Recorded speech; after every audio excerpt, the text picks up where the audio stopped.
Hello friends, welcome back to my channel cooking with Sayani. আজকের recipe garlic bread.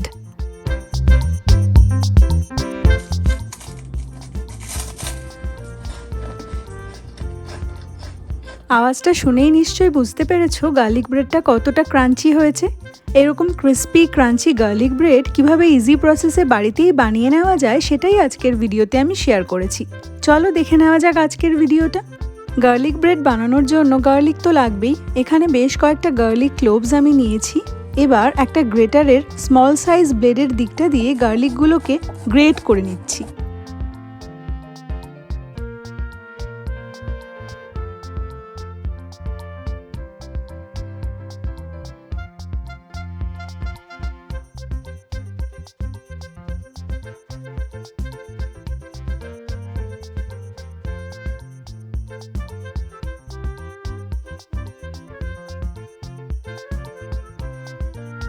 বেশ কিছুটা garlic আমি great করে নিয়েছি। আজকে গার্লিক ব্রেড বানানোর জন্য দরকার হবে 1 টেবিল স্পুন গ্রেটেড গার্লিক। সেই জন্য মেজারমেন্টের সুবিধার জন্য একটা টেবিল স্পুন নিয়ে গার্লিকগুলোকে সেট করে নিলাম। গার্লিক ব্রেড বানানোর জন্য এখানে আমি নিয়েছি বেশ কিছুটা পার্সলে এবং ধনেপাতা। আপনার কাছে যদি পার্সলে পাতা অ্যাভেলেবেল না হয় সেক্ষেত্রে শুধুমাত্র ধনেপাতা ইউজ করেও গার্লিক ব্রেড বানানো যাবে। এবার খুব মিহি করে পার্সলে এবং ধনেপাতাটা কুচিয়ে নিতে হবে। প্রথমেই আমি পার্সলে পাতাটা কুচিয়ে নিচ্ছি।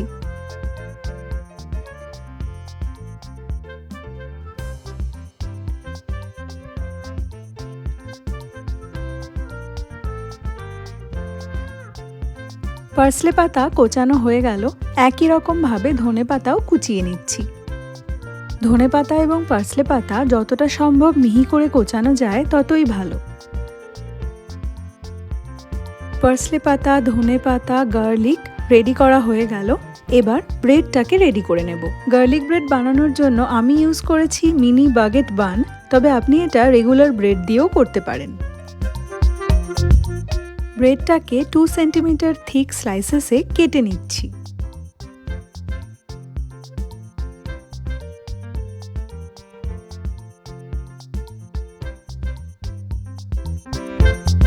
ব্রেড স্লাইসেসগুলো রেডি হয়ে গেল।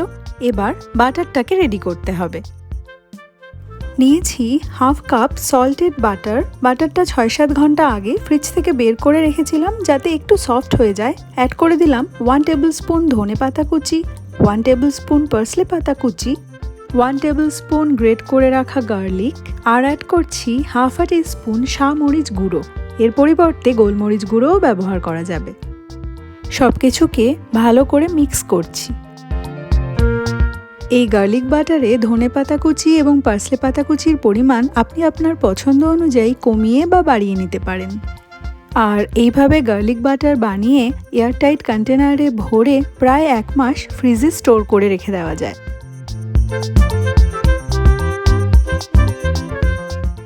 গার্লিক বাটারটা বানিয়ে নিলাম। আজকে আমি দুটো প্রসেসে অর্থাৎ ফ্রাইং প্যানে টোস্ট করে এবং ওভেনে বেক করে কিভাবে গার্লিক ব্রেড বানানো যাবে দেখাবো।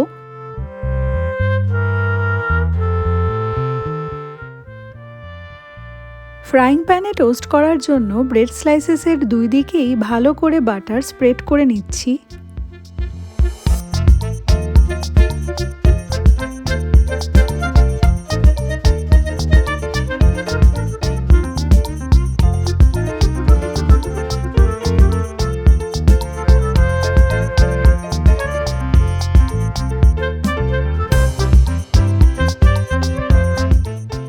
এই ব্রেড স্লাইসটা আমি ওভেনে বেক করব, সেই জন্য একদিকেই বাটার স্প্রেড করছি।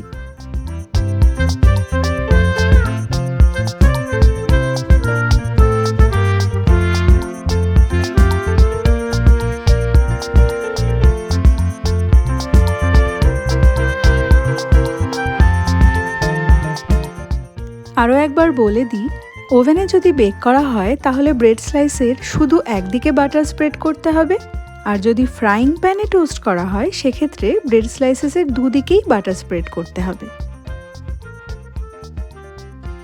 প্রতিটা ব্রেড স্লাইসেসে বাটার স্প্রেড করা হয়ে গেছে। বেকিং ট্রের ওপরে সাজিয়ে নিচ্ছি সেই ব্রেডগুলো যেগুলোকে ওভেনে বেক করব। আর এই প্ল্যাটারের মধ্যে যে ব্রেডগুলো রয়েছে সেগুলোকে ফ্রাইং প্যানে আমি টোস্ট করব। ওভেনে বেক করার জন্য 400 ডিগ্রি ফ্যারেনহাইটে প্রিহিট করে নিচ্ছি। ওভেন প্রিহিট হয়ে যাওয়ার পরে বেকিং ট্রেটা ওভেনের মধ্যে প্লেস করে দিচ্ছি। এরপরে 10 থেকে 12 মিনিট বেক করতে হবে।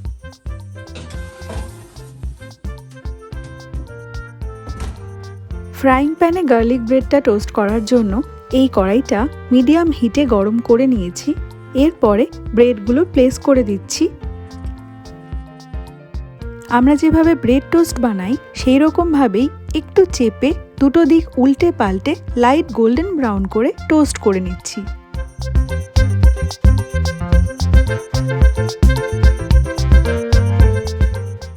গার্লিক ব্রেডগুলো টোস্ট করা কমপ্লিট হয়ে গেছে, আর ওভেনে যে গার্লিক ব্রেডগুলো বেক করেছিলাম সেগুলো এবার বের করে নিচ্ছি।